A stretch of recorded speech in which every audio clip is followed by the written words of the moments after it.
Welcome to the Truman Charities podcast. I am Jamie Truman, your host.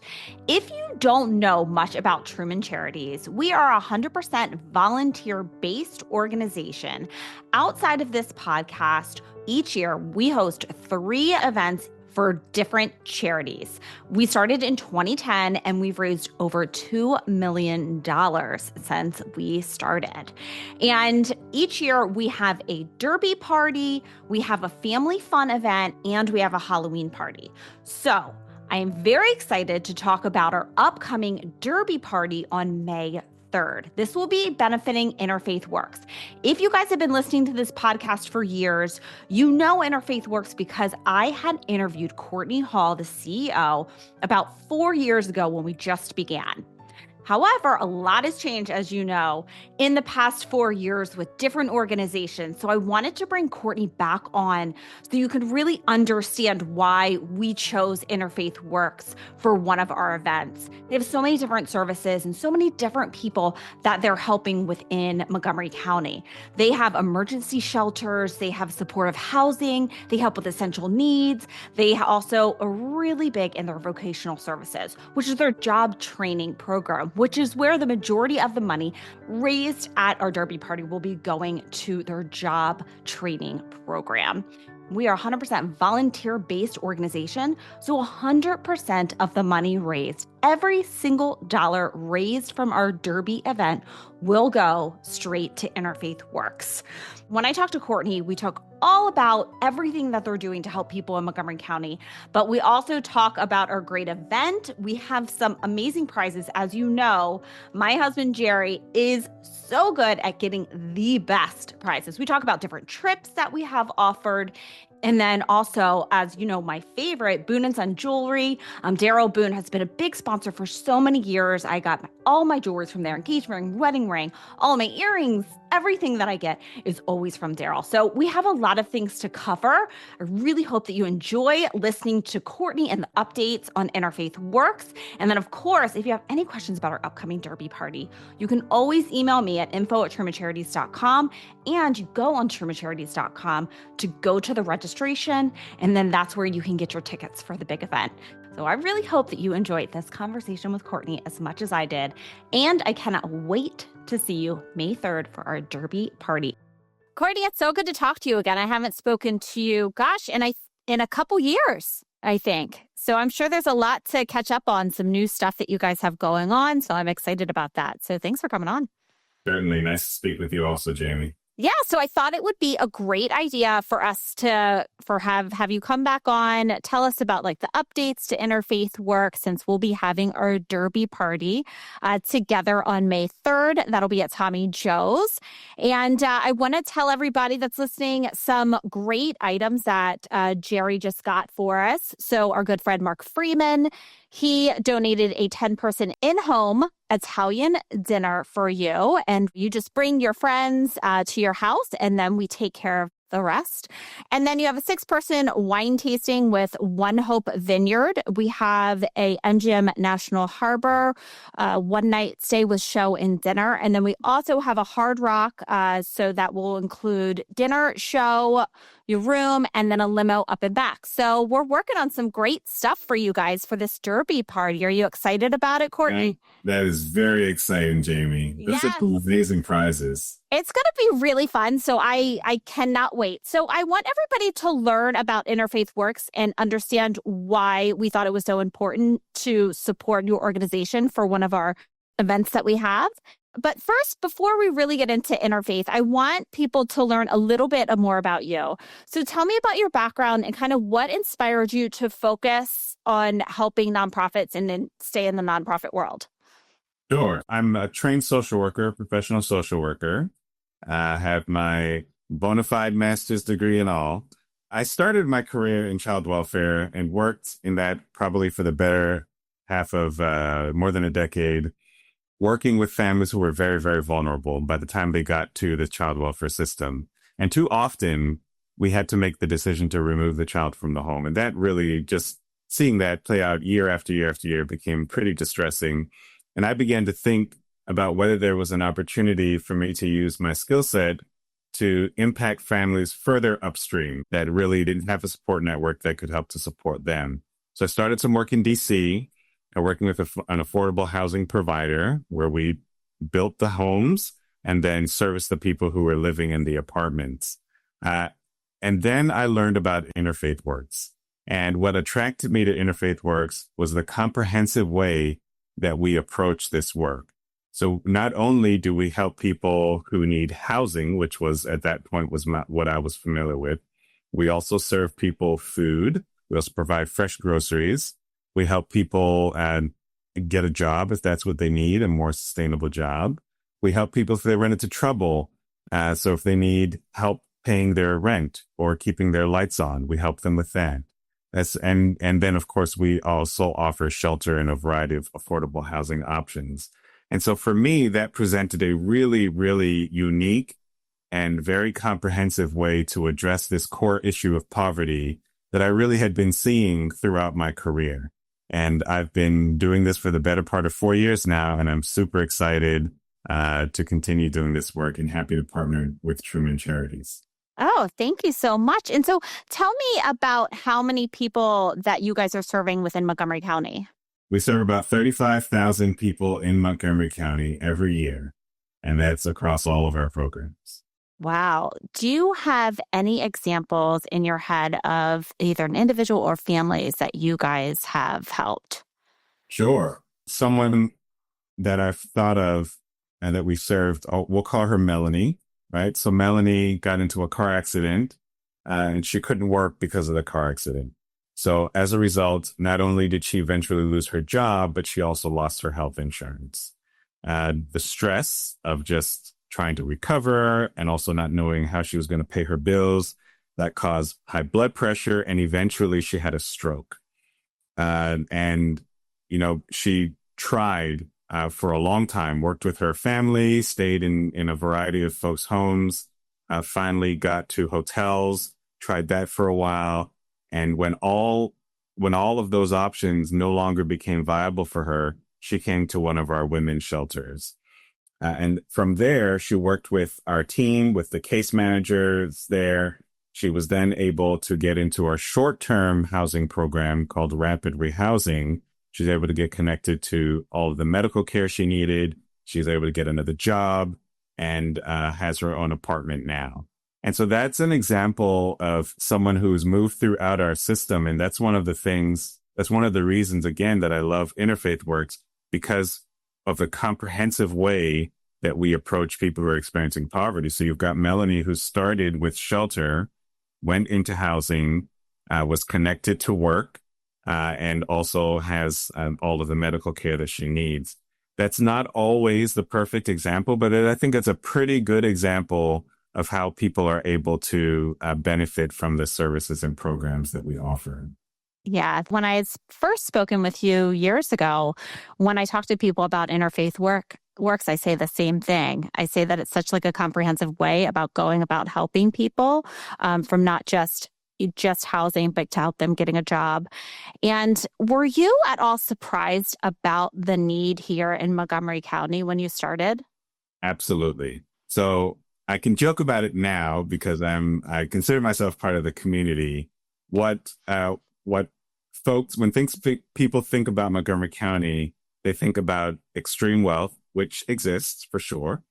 But they also think about a place that doesn't need any assistance, right? There surely cannot be anyone in Montgomery County who is experiencing poverty. And so our internal joke is that people in Montgomery County and often outside of Montgomery County think that the streets here are paved with gold. But those of us who do this work know that that is not at all the case. There are deep pockets of poverty in Montgomery County, all around the county. And one of those ways that shows up is certainly in homelessness, sometimes the very visible way that people are able to see that.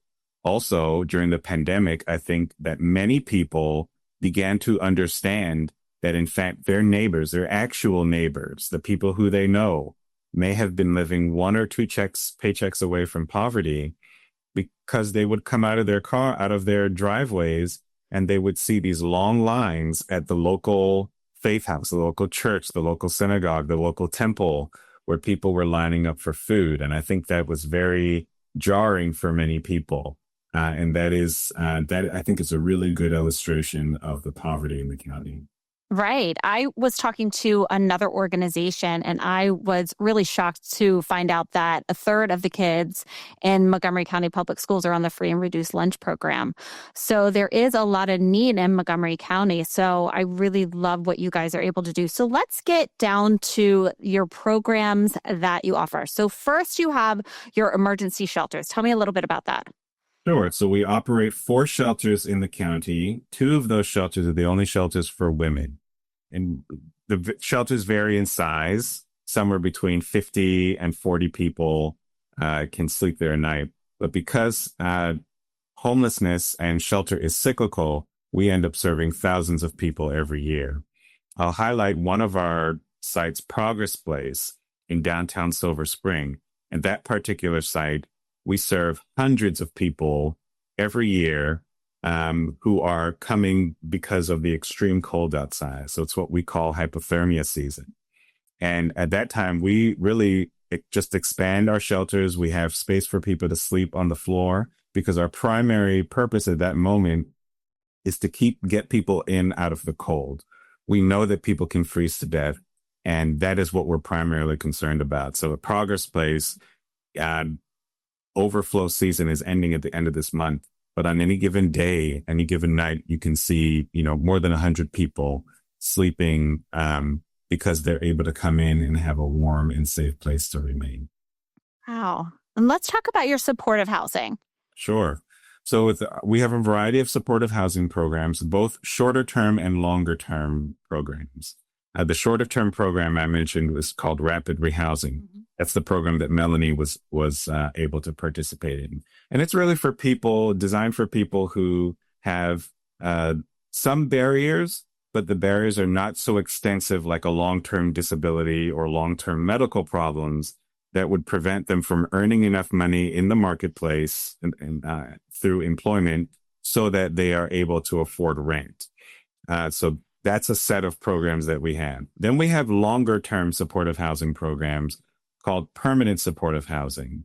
And it's permanent, not because someone has to live in any of these situations for the rest of their lives, but because we don't impose time limits on any of these living situations. And people both live in communities. So we have actual sites where people live. We have about 4 of those sites.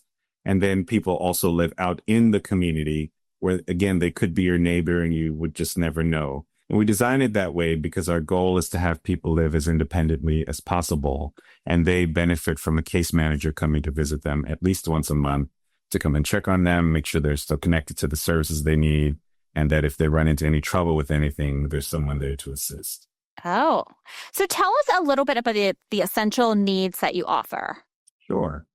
So our essential needs programs really cover 3 areas, so that we have a distribution center where we distribute for free clothing. So we have a clothing store, and then a food pantry where we provide people with fresh groceries. So fresh produce, milk, eggs, cheese, as well as canned and dry goods. And then also at the Essential Needs Center is what we call our Connections program. And through that program, people are able to access emergency financial assistance. So I mentioned earlier, if folks run into trouble paying their rent, we like for people to come to us before they have to get to court, which I think is one of the reasons why our program is unique. People don't have to wait to get to court, then become court involved, have a negative mark on their records. We can help them before they get to that. Or if folks are having trouble paying their utility bills, we help them with that as well. All right. So tell us a little bit about, how are you helping people get employment? Sure. So through our job placement program, we call it vocational services. I love all of our programs, but I think the vocational services program is specifically unique in that they use an individual coaching model to help get people placed in work. And we target people who have experienced homelessness. We target people who are experiencing poverty, and in many cases, have had long-term chronic unemployment.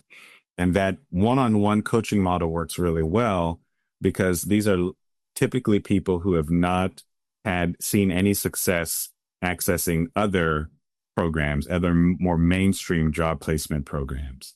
And I'm really proud of the work that we've been doing, particularly through our paid training program, which is a part of the VSP program.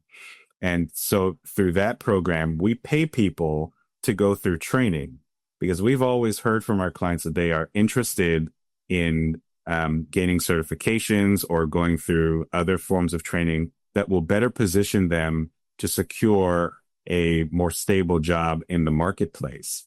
But often people have said to us, I'd love to do that, but I can't actually afford the time to do that. So rather than having them make that decision between whether they're going to earn an hourly wage and be able to feed their families or go through a training program so that they can eventually earn a higher wage, we tell them we will pay you to go through the training. So we pay folks the equivalent of $15 an hour. They can pursue whatever training they'd like as long as it is specifically related to some sort of a career that's going to help in the future. And because of that, we have an over 90% success rate of completion for that particular part of the program, which I think is really impressive. Yeah, that was the one program that my husband was really interested in. He was really impressed by that. So tell me, what type of training do these individuals go through?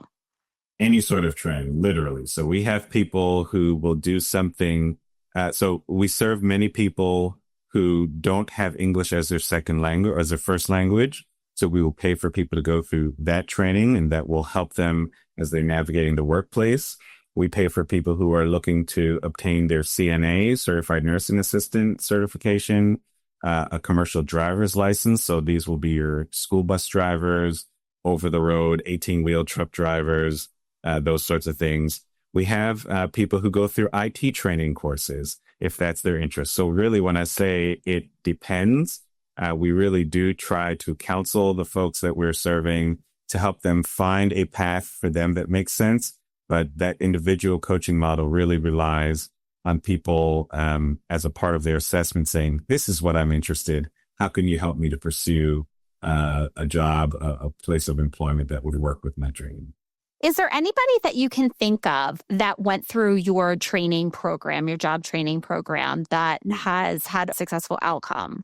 Oh, yeah, absolutely. I have some really good stories about the job training, the VSP program, the job placement program. And so the story I'll share with you is about someone who chose the entrepreneurship path. So this person, actually, I'm thinking about two people, two women who are supporting their families.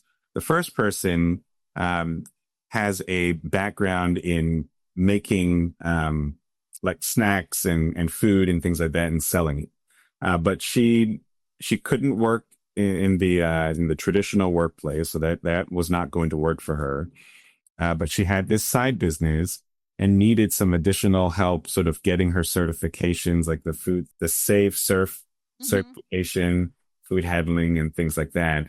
And we helped her attain those certifications, and we helped her to obtain like a table and a tent and some other utensils and things like that. And she is now setting up for public events and is able to sell her goods. So that's one example. The other person I'm thinking about is someone who is a seamstress. So similarly, she was not interested in pursuing traditional employment because of her schedule, but she did have an amazing skill as a seamstress. So as a result of working with her and helping her to get equipment, we helped her to purchase a sewing machine and things like that.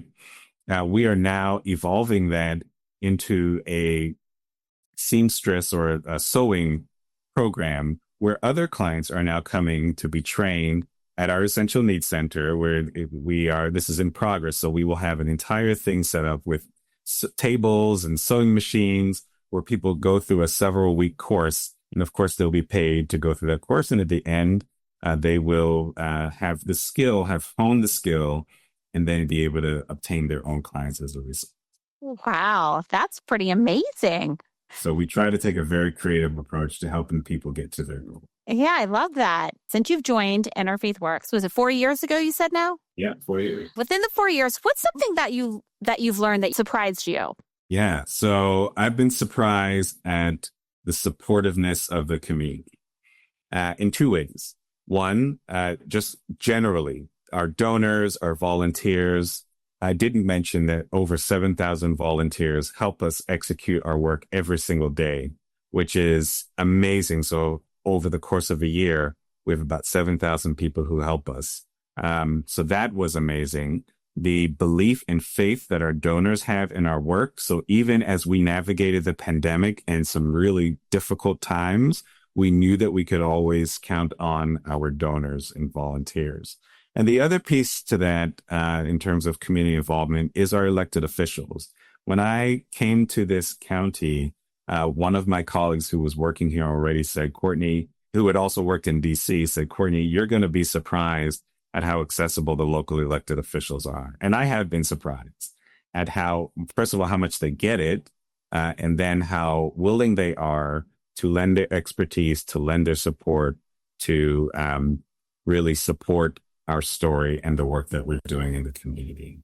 So how can people get involved within Interfaith Works? We would love people to donate, of course, that, especially since the Derby is coming up, the Derby party. We would love for people to participate fully in that event. Financial donations are always welcome. We also really want people to be able to volunteer. I mentioned already that over the course of a year, we have about 7,000 people who help us execute our mission. And we have really easy ways for people to plug in and be able to volunteer. People can come to our Essential Needs Center and they can stock our food shelves. They can also replenish the racks in our clothing store. People can prepare meals for our shelters. Most of the meals that we serve at our shelters are provided by volunteers, either people who are cooking home-cooked meals or who are purchasing a restaurant quality meal, having it delivered. And we always love to have people come and volunteer to actually serve the food. So those are some really easy ways that people can get plugged in. And we'd love to have some additional support from the community. So how do you see Interfaith Works in the future? What are your goals? Yeah, so that's a very interesting question, one that we've been mulling over as an organization. How can we be positioned to think differently about how people access the services that we need? So, for example, we've heard quite a bit about federal workers losing work. We know that not all of those people will need help, but certainly some of them will. Maybe even the contractors who were also affected. So we're thinking a little bit differently about how we can make our services available to folks who need it the most, how we can get the word out, et cetera. The other piece that we've been thinking about is partnerships. So really solidifying our partnerships. So we serve about 35,000 people a year. I jokingly tell the team, that's enough people. We don't really need to be able to serve more, but we also, sadly, Jamie, know that there are many more people who are in need. One of the things that we have discovered and come to really understand is that our partners are doing really, really excellent work in the community. And my view is that it's actually unnecessary for us to try to grow our program so that we can serve, say, all 70,000 people who are experiencing poverty in Montgomery County, 100,000 people. We instead can find ways to partner with other providers, other nonprofits in the community, whether that is through financial support, whether that's through helping to elevate their message, whether that is through making connections with the elected officials for them, or whether that's partnering with them to do some joint work. One really good example of them that I'd highlight is some work that we're doing in the Long Branch community that's just on this side of the Tacoma Park line. There's a really excellent nonprofit chair that is doing really good work there. And we were looking to sort of enter the Long Branch area. And we got a really good referral from one of our elected officials who said, why don't you check out this organization and see what it is that you can do to come alongside them, partner with them to do good work. And that's what we did. And I'm really excited about some of the work that we're going to be able to do with them in the future. Great. So if someone is looking for your assistance, how do they get in contact with you guys? The easiest way is to go to our website. There is a Get Help section, and we'll specifically direct them to whatever it is that they need. If someone is seeking shelter, there is a number listed on there for the crisis center where they can call to seek shelter. If someone needs access to food or clothing, or to our connections program, there are phone numbers on there as well. Folks can also reach out via email if they need to as well. So, Courtney, is there anything that we haven't talked about or we haven't mentioned that you think people should know? I think I'd just like to reiterate how much I would like people to participate in the Derby party. Shameless plug. Yes, me too. I really would, because I mean, we are very excited about this event. Jerry and you, Jamie, have been speaking in mentioning, how successful it was last year and in prior years. And it's just really exciting to be able to have the opportunity to partner with Truman Charities to do something like this, because the work that you're doing helps us to reach potentially a new audience who is likely to be very interested in our story and in the work that we're doing. And not only do we hope that people will participate in the Derby party, but we hope people will also volunteer and donate otherwise into the future so that we can continue doing the good work we are in the community. Yes, that's what we love our parties for. We have an organization that we love that's helping people locally, and then getting a good group of people together that are in the community looking to help their neighbors, and getting to introduce them to all of these great charities, and yours being one of them. So I'm really excited about this Derby party. Again, it's May 3rd. You can email me at info@trumancharities if you have any questions. Again, those are just some of our items that we're going to have, but we are going to have a really good prize for best dressed who comes. So please, wear your best Derby outfit, but you don't have to if you don't want to. So that is optional. But we do have a really great time. We'll have, Derby themed drinks, and we really just try to have a really good time while giving back to the community. And that's what we're able to accomplish when we're there. So, Courtney, I cannot wait for you and your team to be there. We are excited.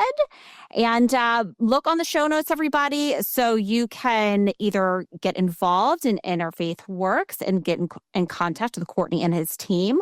And then also we'll have a link for registration for the Derby party as well. Unfortunately, space is limited, and we usually fill up pretty quick. So make sure to register as soon as you can. So thanks again, Courtney, for coming on. This was so fun. Thanks, Jamie. It was good seeing you again. I know. It was really good seeing you, and I'll see you in a couple weeks. Okay. Take care. Thanks so much for listening to this interview with Courtney. Hasn't a lot changed in the past 4 years from when we first interviewed Courtney about Interfaith Works. They're doing some amazing work, and that's why we chose to have Interfaith Works be the charity that we will be benefiting at our Derby party. So again, make sure to contact me with any questions. You can go on trumancharities.com, and that's where you can register. And of course, if you would like to help this podcast, and we are 100%, I know I say it all the time, 100% volunteer-based organization. So the best way for you to help me is to write a review for our podcast. So please go into your Apple app, scroll down, hit the 5 stars, write a short review about why you enjoy listening to this podcast. And while you're at it, go to the right-hand corner and hit that subscribe button. And if you'd like to follow us on social media, Instagram at Jamie_Truman Charities, Facebook at Truman Charities. You can follow me on LinkedIn at Jamie Truman. And then, of course, go to trumancharities.com and you can find out about all of our upcoming events and our Bethesda's Best Happy Hours. Thanks again for tuning in to another episode of the Truman Charities Podcast.